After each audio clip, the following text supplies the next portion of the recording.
ఒక మంచి వర్తమానం మిగిలినయ్యా, ఇది ప్రార్థన చేస్తున్నాను. దేవుని దగ్గర ప్రార్థన చేసి వర్తమానాన్ని కనిపెట్టుకోవాలి. ఒక మంచి వర్తమానం అంటే ఏంటి? మంచి వర్తమానం అంటే ఏంటి? ఆ వర్తమానం మా గుండెల్లో నాటుకుని ఉండిపోవాలి ప్రభువా. దేవుని స్తోత్రాలు. హల్లెలూయా. ఎట్లా ఇస్తావు?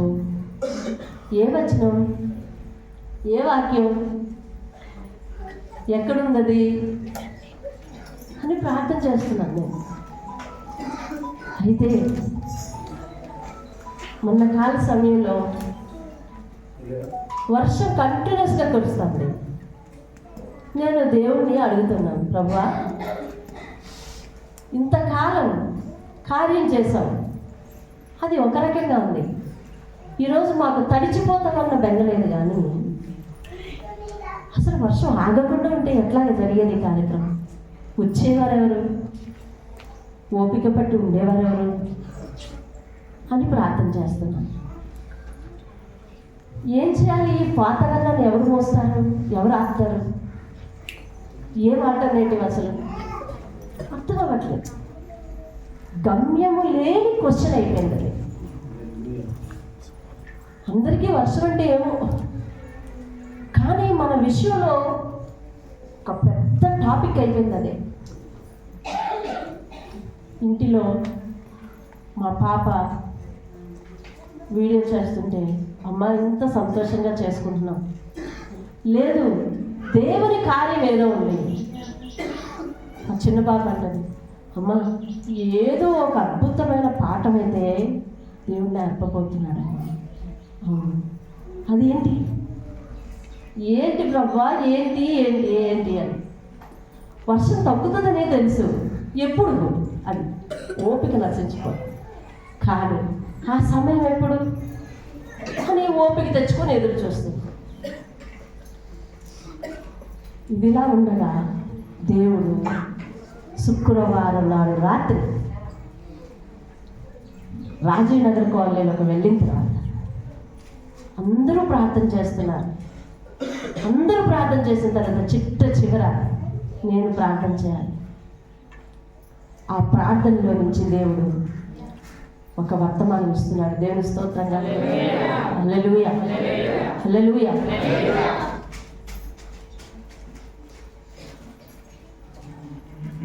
నా నోట వచ్చిన రెండు మాటలు, అదే వర్తమానం ఈరోజు. అయ్యా, సమస్తమును ఎరిగిన నీకు మేమేమి వివరించిన అవసరం లేదు. ఇప్పుడు మా జీవితంలో కార్యం జరగాలి అంటే రెండు మనవులు నా దగ్గర ఉన్నాయి. అందులో మొదటిది దేవా నన్ను క్షమించు, దేవా నన్ను క్షమించు. రెండవ మనవి, దేవా నన్ను అంగీకరించు. దేవునికి స్తోత్రంగా. హల్లెలూయా. దేవా నన్ను క్షమించు, నన్ను అంగీకరించు. ఏమని అడుగుతావు? నాకు ఈ కార్యం చెయ్యు, ఇది చెయ్యకపోతే నేను అడైపోతాను, ఇది చెయ్యకపోతే అందరూ ఇలా అంటారు, ఇది చెయ్యకపోతే నేను ఓడిపోతాను, ఇది చెయ్యకపోతే నేను ఎలా నష్టపోతాను. ఇవన్నీ దేవునికి తెలియవా? తెలుస్తాయి. నేను 350కి ఇలాగే వర్షం కురుస్తూ ఉంటాయి. నేను ప్రార్థన చేస్తున్నాను ఏమనంటే, అది సంఘానికి కూడా చెప్పాను.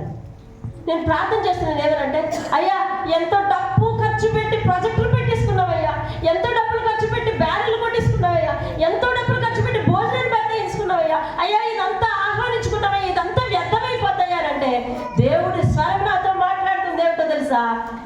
నీ ప్రార్థన నాకు నచ్చలేదు. అంత గట్టిగా ప్రార్థన చేస్తే దేవుడికి నచ్చలేదట. నీ ప్రార్థన నాకు నచ్చలేదు. ఎందుకో తెలుసా? అది ఎంత ఖరీదో దేవునికి తెలీదా?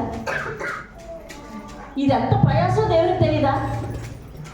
నువ్వు ఎంతమందిని ఆహ్వానించుకున్నావో దేవునికి తెలీదా? నీ కార్యం ఎలా సఫలం చేయాలో దేవునికి తెలీదా? దాని కొరకు ఎంతమంది కష్టపడ్డారు, ఎంతమంది ఏర్పాటు, ఎంతమంది ప్రయాస, ఇవన్నీ దేవునికి తెలీదా? తెలుసు. నువ్వు అడగవలసింది ఏమిటో తెలుసా అని దేవుడు లోపల ప్రార్థన పెడుతున్నాడు. ఏమో తెలుసా? దేవా, నీ నామానికే మహిమ రావాలి ప్రభువా, నీ నామానికే ఘనత రావాలి ప్రభువా, నన్ను దేవుడు గెలిపించాలని ప్రతి నోరు నిన్ను స్తుతించాలి ప్రభువా. అలా ప్రార్థన చేయాలంట. దేవుని స్తోత్రం. చూసావా, మన ఆలోచనకి వెంటనే వచ్చిందా? మన ఆలోచనకి, మన ప్రార్థనకి, మన అదేమిటది ఆతృతకి, దేవుని యొక్క విధానానికి ఎంత తేడా ఉండొచ్చు. ఇప్పుడు దేవుడు ఈ వారం కొత్త వర్తమానం ఇవ్వండి ప్రభువా అని అంటే ఆయన అంటూ ఉన్నాడు, దాన్ని ఎప్పుడు బంధించాలో నాకు తెలుసు, ఎలా నీ కార్యాన్ని సఫలం చేయాలో నాకు తెలుసును. కానీ మనం అడగవలసిన మనవులు ఒకటే, రెండు ఒకటే, క్షమించు ప్రభువా. దేవుడు క్షమిస్తే నిన్ను నన్ను ఆపగలిగిన శక్తి అంటూ మరొకటి ఉండదండి. దేవుడే కనుక నిన్ను అంగీకరిస్తే నీకు ఎదురుగా తలదన్నే శక్తి మరొకటి ఉండదండి. దేవునికి స్తోత్రం. హల్లెలూయా. కాబట్టి నువ్వు జీవితంలో ఫలించాలన్నా, నీ ఆలోచనలు ఉన్నట్టు జరగాలన్నా దేవుడు మొట్టమొదటిగా మనం క్షమించాలి. దేవుని స్తోత్రం. అది క్షమించడానికి మనమేమంత తప్పు చేశాం అని అనుకోవచ్చు. నిజానికి మనం ఏమంత తప్పు చేశామని అడిగే ప్రశ్నకు ఇంకొక ప్రశ్న వేసుకుంటే పనికొస్తుందేమో. మనం ఏమంత దేవునికి పనికొస్తాము, మనం ఏమంత తప్పు చేశామనేది పక్కన పెట్టు, మనం ఏమంత పనికొస్తామో ఒకసారి ప్రశ్న. అలా పనికి రాకపోతే, దేవునికి పనికి రాకపోతే నీకెందుకు మేలు చేయాలా? దేవునికి పనికి రాకపోతే నీ మనం ఎందుకు ఆలకించాలా? దేవునికి నువ్వు పనికి రాకపోతే నీ కోరికలు ఎందుకు సఫలం చేయాలా? దేవునికి నువ్వు అక్కడికి రాకపోతే ఎందుకు నిన్ను నలుగురు ఎదుట సాక్షిగా నిలపాలి? అంటే దేవునికి అక్కడికి రాకపోయినా, దేవునికి పనికి రాకపోయినా, దేవునికి ప్రయోజనకారులం కాకపోయినా దేవుడు మన మనవలు ఆలకించాలి. అంతే కదా? అవును. దేవుడు మన కోరికలు సఫలపరచాలి. అంతే కదా? దేవుడు మన ప్రణాళికలు సఫలం చేయాలి. అంతే కదా? అయితే మనం అడగవలసింది ఏంటంటే, నన్ను క్షమించు ప్రభువా. దేవునిస్తాం. హల్లెలూయా. మరొక మాట దేవుడు చెప్తాను, మనిషి చేతిలో ఉన్నంత వరకు మనిషి ప్రతీదీ చేసేసుకుంటాడు కదా. మనిషి చేతిలో లేని సమస్యలను ఊహించు, మనిషి చేతిలో పరిష్కారం లేని సమస్యలను ఊహించు. నిన్నటి కాల సమయం మన చేతిలో ఉందా? ఎంత డబ్బు ఖర్చు పెట్టినా పైన వాతావరణాన్ని మూసేయగలవా? అది రైట్ టైంలో. ఏ టైంలో మూసేది తెలిసినా, నిన్న 8 గంటల ప్రాంతంలో వర్షం తగ్గింది. అంతేనా? అప్పటికి ఎక్కడి నుంచి ఎక్కడికి రావాల్సిన ప్రయాణికులు అందరూ కూడా ఇంటి దగ్గర స్టార్ట్ అయ్యే సమయం అన్నమాట. అందరూ ఎలా ఉన్నారో తెలుసా? వర్షం ఆగిన తర్వాత నేను లేవాలా, నేను లేచి అప్పుడు రెడీ అవ్వాలా అని అనుకోలేదు ఎవరు. ఎలా రెడీ అయ్యి ఉన్నారు అంటే, మీరు వర్షం ఎప్పుడు తగ్గుతుంది అప్పుడు అడుగు బయట పెట్టి రయ్యని పారిపోదామని ఉన్నారు. అంతేనా? అవును. దేవుని స్తోత్రం కదా. దేవుడు ఏనాడైనా నీ జీవితంలో ఈ క్షణమే కార్యం చేస్తాను అని దేవుడు అనుకున్నప్పటికీ నువ్వు సిద్ధంగా ఉండాలి దేవుని కొరకు. దేవుని స్తోత్రం. హల్లెలూయా. అంతేగాని దేవుడు కార్యం చేస్తాడు అప్పుడు నేను లేస్తాను, దేవుడు కార్యం చేస్తాడు అప్పుడు నేను రెడీ అవుతాననే పరిస్థితులు ఉండకూడదు. నీ మనసును సరిదిద్దుకోవాలనుకుంటున్నావా? నీ ప్రవర్తన సరిదిద్దుకోవాలనుకుంటున్నావా? నీ ఆలోచన విధానాన్ని సరి చేసుకోవాలనుకుంటున్నావా? దేవునికి పనికి రావాలనుకుంటున్నావా? దేవుని పాదం దగ్గర ఉండాలనుకుంటున్నావా? నీ మనసులో ఉన్న ప్రతి విధమైన అభిప్రాయాలు, ఆలోచనలు అన్నింటినీ కూడా సరిదిద్దుకోవాలనుకుంటున్నావా? అయితే అవన్నీ ముందుగా చేసేసుకొని, ముందుగా సర్దేసుకొని, ముందుగా రెడీ అయిపోయిండు. దేవుడు కార్యం చేసేటప్పుడు తేటగా అనుభవించవచ్చు వాటిని. దేవుని స్తోత్రం. హల్లెలూయా. నీకు అర్థమైంది? దేవుడు చెప్తున్న మరొక వర్తమానం, నేను కార్యం సిద్ధం చేసేసరికల్లా నువ్వు అందుకోవడానికి ఎలా ఉండాలండి? దేవుని స్తోత్రం. అంతేగాని కార్యం చేశాక రెడీ అవ్వడం కాదు, కార్యం చేశాక రెడీ అవ్వడం కాదు. దేవుడు చెప్తా ఉన్నాడు, ఏ మందిరం నుంచి అయితే నాకు ఆరాధన వస్తుంది అని అనుకుంటానో, ఆ స్థలాన్ని నేను ఎన్నడూ విడిచిపెట్టనని చెప్తున్నాడు. దేవునికి స్తోత్రం కదా. ఈ స్థలంలో నుంచి దేవునికి ఆరాధన వస్తున్నప్పుడు దేవుడు ఈ స్థలాన్ని విడిచిపెట్టాడు కదా. నీ మనసులో నుంచి ఆరాధన వస్తున్నప్పుడు దేవుడు నీ మనసును విడిచిపెట్టడు కదా. దేవునికి స్తోత్రం. నీ మనసులో నుంచి ఆరాధన, నీ హృదయంలో నుంచి దేవునికి స్తుతి, నీ నోటిలో నుంచి దేవునికి సాక్ష్యం, నీ జీవితంలో నుంచి దేవునికి మహిమ వస్తున్నప్పుడు నిన్నెలా విడిచిపెడతాడండి? నిన్నెలా విడిచిపెడతాడు? వస్తుందా నీ హృదయంలో నుంచి? పుడతదా నీ మనసులో నుంచి ఒక సాక్ష్యం? దేవునికి నేను పనికి వస్తానని నేను ముందుగా ఉంటావా? అయితే దేవుడు అంటున్నాడు, నేను నీ కొరకు కార్యాన్ని సిద్ధం చేసి ఉంచుతాను, అప్పటికి నువ్వు సిద్ధపడిపోయి ఉండాలంటాడు. దేవునికి స్తోత్రం. హల్లెలూయా, హల్లెలూయా.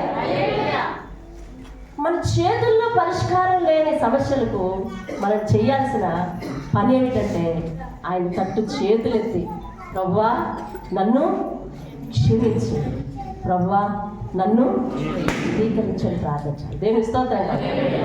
శద్రకు మేషకు అబేద్నెగో ముగ్గురిని అగ్నిగుండంలో పడేశారు.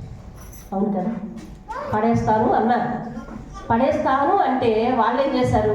అయ్యా నీవు నిలబెట్టిన ప్రతిమకు మేము వంగి నమస్కారం చేయనంటే చెయ్యి, ఇందుని గురించి మాకు చింత లేదు, నువ్వు మమ్మల్ని అగ్నిగుండంలో పడేసినా పర్వాలేదు, కాబట్టి మేము మాత్రం దానికి నమస్కారం చేయనే చేయి. సరే, అందరూ వంగి నమస్కారం చేస్తూ ఉంటే వీళ్ళ ముగ్గురు మాత్రం కొయ్యల్లాగా నిలబడిపోయారు. నిలువు స్తంభాలుగానే నిలబడిపోయారు. అందరూ వంగారు. గ్రౌండ్లో ఉన్న వాళ్ళందరూ కూడా వంగారు, నమస్కారం చేశారు, సాగిలపడారు. కానీ రాజాజ్ఞకు తిరస్కరించి నిలువు స్తంభాల వలె నిలబడిపోయి అలా ఉండిపోయారు.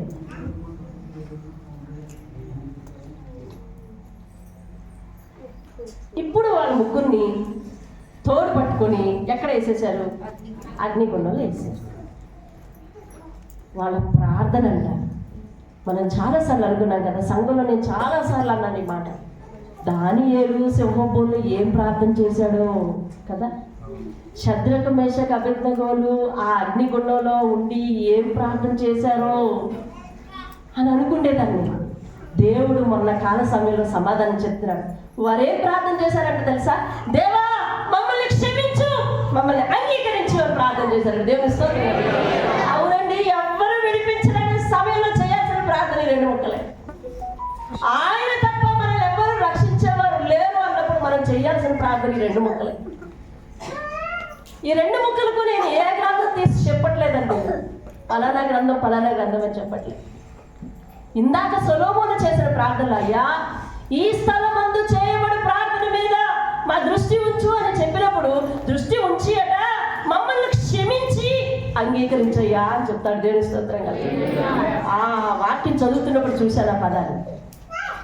ఈ స్థలమందు చేయబడు ప్రార్థన మీద నువ్వు దృష్టి ఉంచి మమ్మల్ని క్షమించి అంగీకరించండి.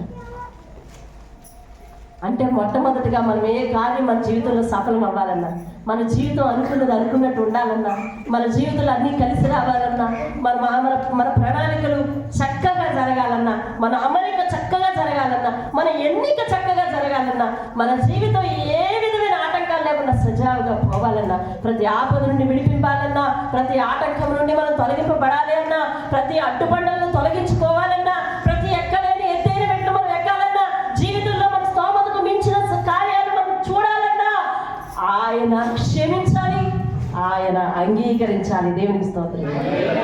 హల్లెలూయా. ఆయన క్షమించాలి, ఆయన అంగీకరించాలి. దేవుని స్తోత్రం. సంఘము కొత్త ప్రార్థన విధానం నేర్చుకోవాలి. ప్రభువా మమ్మల్ని క్షమించు, ప్రభువా మమ్మల్ని అంగీకరించు, నువ్వు క్షమిస్తే నా జీవితం అయిపోద్దయ్యా.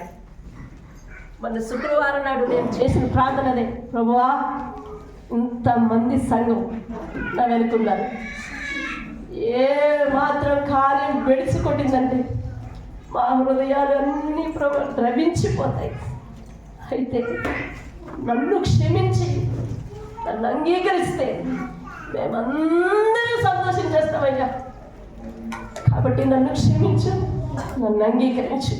ఈ 2 ముక్కలే తెల్లవార్లు ఇదే ప్రార్థన. నన్ను క్షమించు, నన్ను అంగీకరించు. దేవుని స్తోత్రం కలగలేదు. హల్లెలూయా. నేటి నుండి మన ప్రార్థన విధానం అదే అబ్బా. నేను అనుకునేదాన్ని దానియేలును సింహం బోన్లో పడేశారంట. పడేస్తే దానియేలు సింహం బోన్లో ఏం ప్రార్థన చేశాడో సింహాలన్నీ ఆగిపోయాయి కదా. ఎప్పుడైనా మనం ఊహించామా? దానియేలును సింహం బోన్లో వేసేసిన తర్వాత దానియేలు ఏం చేశాడు? భయపడ్డాడా? అరిచాడా? లేకపోతే దేవునికి ప్రార్థన చేశాడా? లేకపోతే ఏం చేశాడు? అసలు ఒకవేళ ప్రార్థన చేస్తే ఏమని ప్రార్థన చేశాడు అని అనుకునేవాళ్ళు. అదొక క్వశ్చన్ మార్క్. కొన్ని ప్రశ్నలకు దేవుడు పరిశుద్ధాత్మడు సమాధానం చెప్తాడు.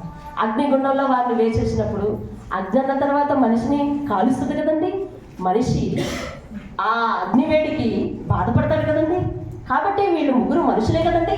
ఆ మనుషులు అగ్నిగుండంలో వేసిన తర్వాత వారు ఏ విధంగా యాత్ర పడుతున్నారు, అసలు ఏ విధంగా సంతోషంగా నిలబడగలిగారు అంటే కారణం ఏంటి తెలుసా? వాళ్ళు చేసిన ఈ 2 ముక్కల ప్రార్థన అని పరిశుద్ధాత్ముడు చెప్తున్నాడండి. దేవుని స్తోత్రం. ఏం ప్రార్థన చేస్తుంటారు? అసలు ఏం ప్రార్థన చేస్తుంటే పరిశుద్ధాత్ముడు వాళ్ళ మధ్యకి వచ్చాడు. నువ్వు దేవుని కోసం నిలబడగలగాలి. మొదట దేవుని స్తోత్రం కలగాలి. నేను ఆయన కార్యాన్ని చూస్తానంతే. దేవుని స్తోత్రం. ఎన్ని ఆటంకాలు వచ్చినా ఆయన కొరకు నిలబడతాను. ఎన్ని అవాంతరాలు వచ్చినా ఆయన కొరకే సిద్ధపడతాను. ఎన్ని అడ్డుబండలు వచ్చినా ఆయన మీదే నా కను దృష్టి ఉంచుకుంటానని నువ్వు సిద్ధపడిపోతే కనుక నీ దగ్గర ఆయన ఉంటాడండి. దేవుని స్తోత్రం కలగండి. నిన్ను క్షమిస్తాడండి. నీ ప్రతి మనవి వింటాడండి. నీ ప్రతి యాతన తీస్తాడండి. నీ ప్రతి దుఃఖాన్ని తీసివేస్తాడండి. నీ ప్రతి ఆలోచన సఫలపరుస్తాడండి. మన యొక్క మనోవాంఛంట. దేవుని స్తోత్రం. అలాగే నీ మనోవాంఛను నేను తీరుస్తానంటున్నాడు. దేవుని స్తోత్రం. హల్లెలూయా.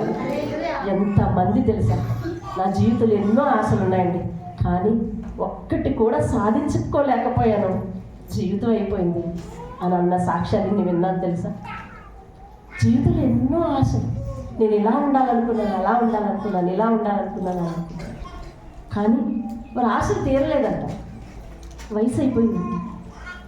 కానీ దేవుడు చెప్తా ఉన్నాడు తెలుసా, నేను వారి కోరికను సిద్ధింపచేసి వారి ఆలోచన యావత్తును సఫలపరుస్తాను. దేవుని స్తోత్రం. సఫలపరిచే దేవుణ్ణి ప్రార్థన చేస్తాను. దావీదు అంటాడు 53వ కీర్తనలో అనుకుంటా, నా కార్యములు సఫలము చేయి దేవునికి నేను ప్రార్థన చేయించున్నాను. దేవుని స్తోత్రం. హల్లెలూయా. ప్రార్థన చేసిన దానియేలు ఓడిపోలేదు. ప్రార్థన చేసిన అబ్రహాం ఓడిపోలేదు. ప్రార్థన చేసిన శత్రుకు మేల్చేగా అబేద్నెగోలు ఓడిపోలేదు. ప్రార్థన చేసిన దావీదు ఓడిపోలేదు. ప్రార్థన చేసి ఓడిపోయారు అన్న మాట చరిత్రలో వినలేదు. దేవుని స్తోత్రం. హల్లెలూయా. హల్లెలూయా. ప్రార్థన చేసితే నువ్వు ఓడిపో. నీ మనసును సిద్ధం చేసుకోవాలంతే. ఎలా సిద్ధం చేసుకోవాలో తెలుసా? ప్రభువుకి అన్ని విధాల పనికొచ్చే పాత్రలా సిద్ధం పెట్టుకోవాలండి. నీ హృదయం అనే పాత్ర ప్రభువుకి అన్ని విధాల పనికొస్తుంది అని అన్నట్టు ఉండాలి. ఆయన దృష్టికి నువ్వు బాగా కనిపించాలండి. ఆయన నీ కళ్ళు నీ వైపు తిప్పినప్పుడు నీ ఆలోచన ఆయనకు నచ్చాలండి. నీ యాతన ఆయనకు నచ్చాలండి. కొన్నిసార్లు మన యాతనలు ఎట్లా ఉంటాయో తెలుసా? రేపేం తిందాము, రేపేం కట్టుకుందాం, అర్థమవుతుంది. రేపు ఎలాగ భవిష్యత్తు, రేపటి దినమని ఎలాగ జరిగేది, రేపటి దినమని ఎలాగ ఈ జీవితం గడుస్తుంది అని కొంతమందికి ఉంటుంది. రేపు ఎలాగా అని ఆలోచనలు, భవిష్యత్తుల గురించి ఆలోచన చాలా మందికి ఉంటాయి. ఇక కొంతమందికి అన్ని అవసరాలు తీరిపోతున్నాయి అనుకోండి, వారి యాత్ర మరో విధంగా ఉంటుంది. రేపు ఎవరు దొరుకుతారు, రేపు ఎవరిని ఏమనాలి, రేపు ఎవరిని అడిగేయాలి, ఎప్పుడు దొరుకుతుంది అవకాశం, ఇది ఒకరి యాత్ర. కొంతమందికి ఒకే యాత్ర ఉంది. ఎట్లా తెలుసా? ఈ డబ్బు ఎట్ట ఖర్చు పెట్టాలి, ఈ రోజు ఎంతమందితో పాటు కూర్చోవాలి, ఈ రోజు ఎంతమందితో డబ్బులు ఖర్చు పెట్టాలి, ఒకరి యాత్ర.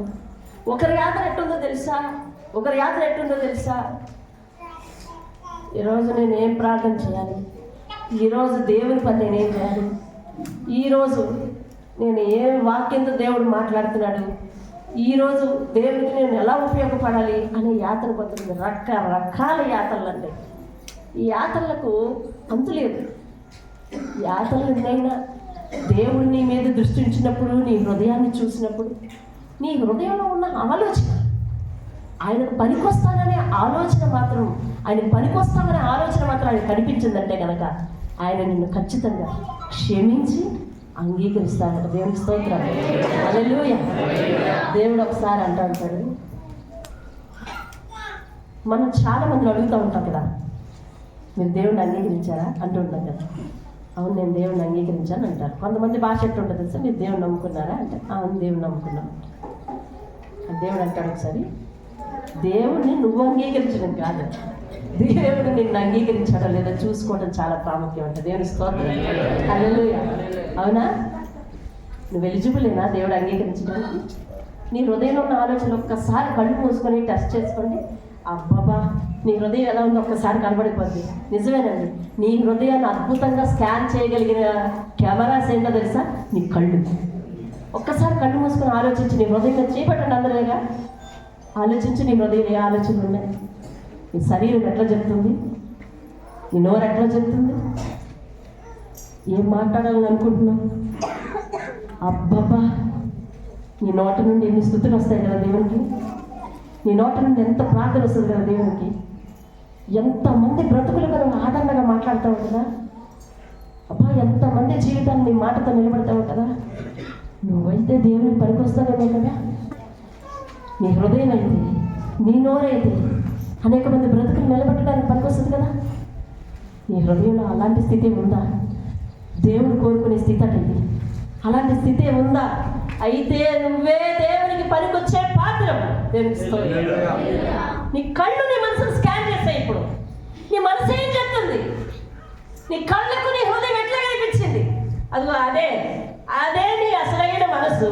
దానిని బట్టి నీవు భవిష్యత్తులో ఖచ్చితంగా దీవించబడబోతున్నావు. ఆమేన్, ఆమేన్. నీ మనసులో కళ్ళు మూసుకున్నప్పుడు ఒక దుర్గంధం ఏమైనా కనిపించిందా? నీ కళ్ళు మూసుకున్నప్పుడు ఒక చెడు దృశ్యం ఏమైనా కనిపించిందా? నీవు కళ్ళు మూసుకున్నప్పుడు చెడు ఆలోచనలు, చెడు మాటలు వినవస్తున్నాయా? నీవు కళ్ళు మూసుకున్నప్పుడు హృదయంలో మనుషుల మీద కక్ష, హృదయంలో మనుషుల మీద ద్వేషం, మన జీవితం మీద మాత్రమే స్వార్థం, ఇట్లాంటివన్నీ కనవస్తున్నాయా? దేవుడు చెప్తున్నాడు, అట్టి మనసును నేను అంగీకరింపను అని చెప్పాను. ఎట్టి వారైనా దేవుని చేత క్షమింపబడుదురు కనుక నీది ఏ మనసైనా కానీ ఈ క్షణం నువ్వు మోకరిస్తే దేవుడు నిన్ను క్షమించి అంగీకరిస్తాడు. దేవుని స్తోత్రం. హల్లెలూయా. దేవుడు మనల్ని ఏం చేయాలంటే మొదట, తర్వాత ఏం చేయాలి? అంగీకరించాలి. దేవుని స్తోత్రం. హల్లెలూయా. తప్పిపోయిన కుమారుడు వస్తున్నాడు ఇంటికి. తండ్రి మేడ నుంచి చూశాడు. అర్థమైందా? తప్పిపోయిన కుమారుడి సంగతి మీలో చాలా మంది తెలుసు కదా. చేయొద్దండి, చాలా మంది తెలియదు. ఒక తండ్రికి 2 కుమారులు ఉన్నారు. చిన్న కొడుకు మాట వెళ్ళలేదు, బహు వ్యసనపరుడైపోయినాడు. ఎప్పుడో ఇంటి నుంచి విడిచి వెళ్ళిపోయాడు. ఇచ్చిన డబ్బు ఆస్తి అంతా కూడా మాత్రం వ్యసనాలకే ఎచ్చబెట్టేశాడు. చివరిలో తిరిగి వస్తున్నాడు. ఎందుకు తిరిగి వస్తున్నాడంటే, నా బ్రతుకు చిరిగిపోయింది, నాకు ఎవరు పని అన్నారు కాబట్టి నేను ఎందుకు పనికి రాకుండా పోయాను, ఇప్పటి వరకు వ్యసనాలతో ఎదిగాను, తండ్రి ఆస్తుంది కాబట్టి ఎచ్చబెట్టాను, ఇక మీదట నాకు అది కూడా లేదు, నాకు ఏ పని చేత కాదు, నా తండ్రి ఇంటిలో ఒక పనివాడిగానైనా పని చేసుకుంటానని వచ్చేస్తున్నాడు. తండ్రి ఇక్కడ మేడ నుంచి చూశాడు, దూరం నుంచి కొడుకు వస్తున్నాడు. ఒక సాధారణ తండ్రి ఏమనుకుంటాడు చెప్పండి? మీకు చాలా మాటలు గుర్తొచ్చేస్తుంటాయి కదా. అవును, వస్తున్నాడు చూడు అంటుంటాం కదా. అవును, వస్తున్నాడు చూడు, ఇప్పుడు నా అవసరం వచ్చింది. అబ్బా, ఈ సాధారణ మాటలు. ఇంకా నీకు వచ్చిన సంస్కృతం చాలా ఉందన్నో, అవన్నీ విప్పితే ఇక ఆడు వచ్చి కూడా వెనక్కి వెళ్ళిపోతాడు. కానీ బైబిల్లో రాయబడిన తండ్రి ఏమనుకుంటున్నాడు తెలుసా? వెంటనే ఆ కొడుకుని చూసిన వెంటనే లేచిపోయాడు, కుర్చీలోంచి లేచిపోయాడు. అమ్మంతంగా మెట్లు దిగి గబగబా పావలోనికి వెళ్ళిపోయాడండి. వెళ్ళిపోయి ఏం చేశాడు చెప్పండి? మీకు తెలిసిన వాళ్ళు చెప్పండి. వెంటనే కొడుకుని అమాంతంగా కౌగిలించుకుని మెడ మీద పడి ముద్దు పెట్టాడు. అప్పటికి ఆ కొడుకు పరిస్థితి ఏంటో తెలుసా? పందులు మేపే పుట్లో పనిచేసి వచ్చి చాలా నుంచి స్నానం లేదు, పందులు మేపే స్థానం నుంచి వచ్చాడు. ఇప్పుడు వినండి దేవుని యొక్క ప్రేమ. కొడుకుని అంత దూరం నుంచి చూడంగానే నరక ఎటువైపు ఉందో చూశాడు. ఎటువైపు ఉంది నరక? తండ్రి ఇంటి వైపు ఉంది. అసలు వచ్చి ఏం మాట్లాడతాడు? మా ఉంది కదా ఆప్షన్. మళ్ళీ ఆస్తాడుతాడా, లేకపోతే పశ్చాత్తాపడడానికి వస్తున్నాడా? కానీ అతని రూపం చూసినట్టే ఇతడు చెడిపోయాడు, ఇతడు చితికిపోయాడు. అర్థమైపోయింది తండ్రికి, ఇతడు చితికిపోయాడు. కాబట్టి ఇతన్ని నేను తప్ప ఎవరు చేర్చుకోరు అని చెప్పి పరిగెట్టి వెళ్తా. ఆ వెళ్ళేటప్పుడే మనసులోనే అతని మీద ఏమొచ్చిందో తెలుసా? క్షమాపణ వచ్చింది. దేవుని స్తోత్రం, హల్లెలూయా. అతన్ని ఇంటిలోనికి తీసుకొచ్చి పెట్టుకోవాలని అంగీకారంతో కూడిన మనసు వచ్చేసింది. దేవుని స్తోత్రం, హల్లెలూయా. నువ్వెంత నీ మనసంతా చెడిపోయినా, మనమెంత చిరిగిపోయినా, మన బ్రతుకులు ఎలాంటివి అయిపోయినా దేవుని దగ్గర వచ్చి ఈ రెండు మనవులు చేస్తే తండ్రి మనసు ఎప్పుడు కూడా క్షమించే మనసు, అంగీకరించే మనసేనండి. దేవునికి స్తోత్రం కలుగుగా, హల్లెలూయా. నిజంగా చెప్పు, అలాంటి కుమారుడు వస్తే నువ్వు చేర్చుకుంటావు, నేను చేర్చుకుంటున్నా. ఈరోజు ఒక చెడిపోయిన కుమారుడిని చెంత చేర్చుకొని ఓదార్చే మనసు ఎవరికి ఉందండి? ప్రభు అయిన దేవుడు చెప్తున్నాడు, ఇప్పటికైనా పర్వాలేదు, నీ నోరు పాడైపోయినా పర్వాలేదు, నీ మనసు పాడైపోయినా పర్వాలేదు, నీ స్థితి పాడైపోయినా పర్వాలేదు, నా దగ్గరకు రా, నేను శుద్ధి చేస్తానంటున్నాడు. దేవునికి స్తోత్రం కలిగి, హల్లెలూయా. మోకరించండి. మనం ముఖ్యమైన ఘట్టంలోకి వెళ్ళాలి. ఆయన క్షమించువాడై ఉన్నాడు, అంగీకరించువాడై ఉన్నాడు. నన్ను కడుగు ప్రభు, నన్ను క్షమించు ప్రభు అంటే క్షమిస్తాడు. తప్పిపోయిన కుమారుడు తిరిగి తండ్రి దగ్గరికి వస్తా ఉంటాడు. నా కుమారుడిని నేనుగాక ఎవరు అంగీకరిస్తారు? నా కుమారుడిని నేనుగాక ఎవరు చేర్చుకుంటారు? నా కుమారుడిని నేనుగాక ఎవరు ఆదుకుంటారు అనే మనస్సు, క్షమాపణ కలిగిన మనస్సు ఆయనకు వచ్చేసింది. అందుకనే దావీదు అంటున్నాడు, అయ్యా నీవు క్షమించుటకు సిద్ధమైన మనస్సు కలవాడవయ్యా. నీ సన్నిధిని చేరి నా పాపములు ఒప్పుకొందును అనుకుంటుని. 32వ కీర్తన. ఆయనను నా పాపములు క్షమించి పరిహరించి ఉన్నావు.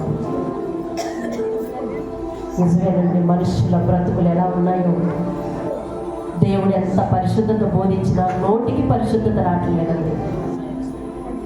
సత్యమైన వాక్కుని చదువుతూ, సత్యమైన వాక్యాన్ని వింటూ, సత్యమైన వాక్యాన్ని బోధిస్తూ కూడా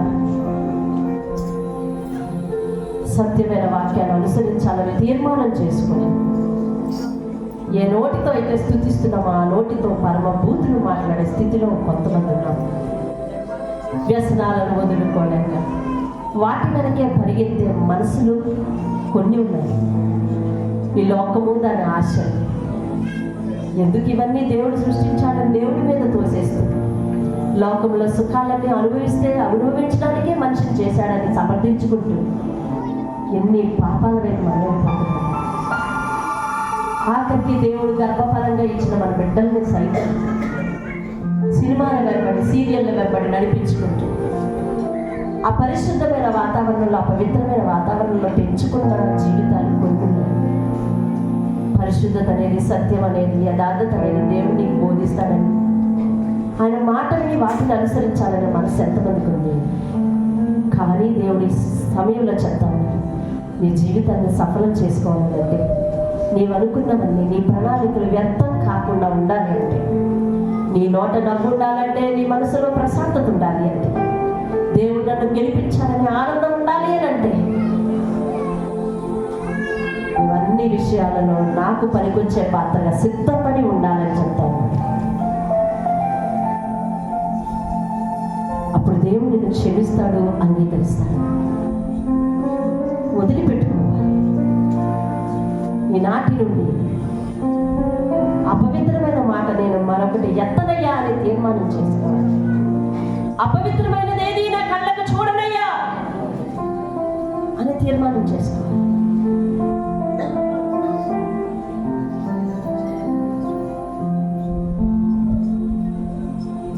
దావీదు ఎన్ని సమర్పణ చేసుకున్నాయ్యా, నీకు విరోధంగా ఉన్న వారి పేర్లు నా నోట ఎత్తను.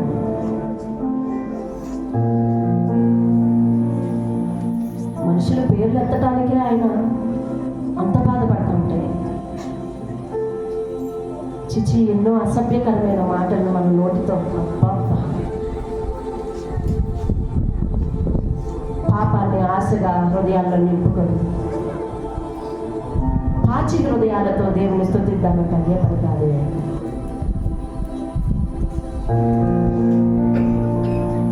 దేవుడు నీ జీవితంలో కార్యం సఫలం చేస్తున్నాడు అని క్షమించి అంగీకరిస్తున్నాడని తెలిసి ఆయన దగ్గర ఇంకా సాగిలపడాలి. ఇదిగో మొదటి ఆరాధనలో ఉన్నావు కదా, ఏమనుకుంటున్నావో నీ మనోవాంఛ దేవునికి చెప్పు. ఆయన క్షమించి అంగీకరిస్తాడు. నీ మనోవాంఛ ఆయనకి చెప్పి చివరిలో అను, దేవా నన్ను క్షమించు, నన్ను అంగీకరించు అని ప్రార్థించు. అప్పుడు దేవుడు నిన్ను క్షమించి అంగీకరించి ఆయన నీ కొరకు తన సిలువలో కార్చిన రక్తాన్ని, నీ కొరకు శిక్షను అనుభవించిన ఆయన దేహాన్ని ఈరోజు రొట్టెగా ద్రాక్షరసముగా నీకు ఇస్తాడు. నూతన మందిర తొలి ఆరాధన, అందులో నువ్వు చేసే తొలి మనవి, దానికి దేవుడిచ్చే తొలి క్షమాపణ, దానికి నువ్వు చేసుకునే తొలి తీర్మానం, మొదటి రొట్టె, ఇవన్నీ మేళవించి ఒక నూతన ఆత్మీయ జీవితాన్ని రేపటించడం గడపాలి. ఇక్కడికి వచ్చే ముందే స్థితిలో వచ్చాను, వెళ్ళేటప్పుడు ఒక పరివర్తన చెందిన స్థితితో నువ్వు బయటికి అంగీకరించాలి, క్షమించాలి. మనుషులు క్షమిస్తే అంతంత మాత్రమే కానీ దేవుడు క్షమిస్తే నీకు తిరుగులేదు తెలుసా. మనుషులు అంగీకరించకపోయినా కార్యాలు జరుగుతాయి కానీ దేవుడు అంగీకరించకపోతే ఏమీ అవ్వదు. అది దేవుడు చెప్తాడు. ప్రార్థన. పరిశుద్ధుడైన మా తండ్రి, నీ పాదాలకు వందనాలు తెలియజేస్తాను. మా జీవితంలో గొప్ప కార్యాలు చూసాం. వాటన్నిటి విషయంలో ప్రభావ మేము నీ పాదాల దగ్గర సాగిలపడి నీకు కృతజ్ఞతలు చెల్లించుకున్నాం. చెప్పిన ప్రతి సాక్ష్యాన్ని నీ పాద సన్నిధిలో చేర్చుకుంటాం. కార్యానికి మించిన కార్యాలు చేస్తుంది, ఆనందానికి మించిన ఆనందాన్ని కలిగిస్తుంది. ఏ సమయంలో కార్యం చేయాలో నీకు తెలుసు. అంతవరకు మా నోటిలో అయ్యా నన్ను క్షమించు, అంగీకరించు అనే ప్రార్థనలో ఉండాలని మీరు తెలియజేశారు. ఈ రెండు మా జీవితంలో ఎల్లప్పుడూ ఉండటకు సహాయం చేయాలి. ఈరోజు మా నాట నూతన ప్రార్థన విధానాన్ని పెట్టినందుకు వందనాలు చెల్లిస్తున్నాను. ప్రతి వ్యక్తి క్షమాపణ కోరుకునేవాడైతే, ప్రతి వ్యక్తిని అంగీకారం కోరుకునేవారే అయితే, ప్రతి వ్యక్తి నీ పాదాల దగ్గర ఉండేవారే కదా నాయన. అట్టి వారందరినీ నువ్వు దీవించు, ఆశీర్వదించు. ఈ మొదటి ఆరాధన రోజు నీవు చెప్పిన మొదటి వర్తమానాన్ని వారి హృదయం అనే పలక మీద రాసుకొని జీవితాంతం ఈ రెండు పాదాల మీద నడవటానికి సహాయం చేయాలయ్యా. నన్ను క్షమించు ప్రభువా, నన్ను అంగీకరించిన నాయన అనే ప్రార్థనను ఆధారం చేసుకొని నడవటానికి సహాయం చేయాలి. నేను ఆ వారికి మహిమ తెచ్చుకోమని ప్రార్థన చేస్తాను. ఇప్పుడు రొట్టె తీసుకునే వారిని కూడా అందరినీ కూడా క్షమించి అంగీకరించి ఈ మొదటి రొట్టె ఒక నూతన ఆత్మీయ జీవితాన్ని స్థిరమైన పునాదిగా ఉండటానికి సహాయం చేయాలి. వ్యక్తురాలైన నన్ను జ్ఞాపకం చేసుకొని నాకు అనుకున్న ఈ సంఘం అందరి నోట్లో నవ్వు కలగజేసిన విధానం బట్టి ఈ పాదాల దగ్గర అందరికీ నేను రుణపడి ఉంటాను. ఇక నా స్థానం ఎక్కడ అంటే ఈ పాదాల దగ్గర పడి ఉంటాను. సహాయం చేసి సంఘం ఎన్నడూ కూడా ఏ కార్యం విషయమై ఓడిపోకుండా గెలిపించండి. వినామానికి మళ్ళీ తెచ్చు. ఇంతవరకు అన్ని విధముగా సహకరించి పరిచర్య చేసిన ప్రతి ఒక్కరిని దీవించయ్యా. నీవు కూడా ఆరంభించే వరకు ఎంతగానో శ్రమపడ్డా, వారి రెక్కల కష్టమయ్యా, వారి ప్రయాస అయ్యా, అన్నీ మీరు దృష్టించి వారి జీవితాల్లో గొప్ప మేలు చేసి మనం పొందమని యేసు నామములో బ్రతిమాలుకుని అడిగి వేడుకుంటున్నాను పరమ తండ్రి. ఆమేన్.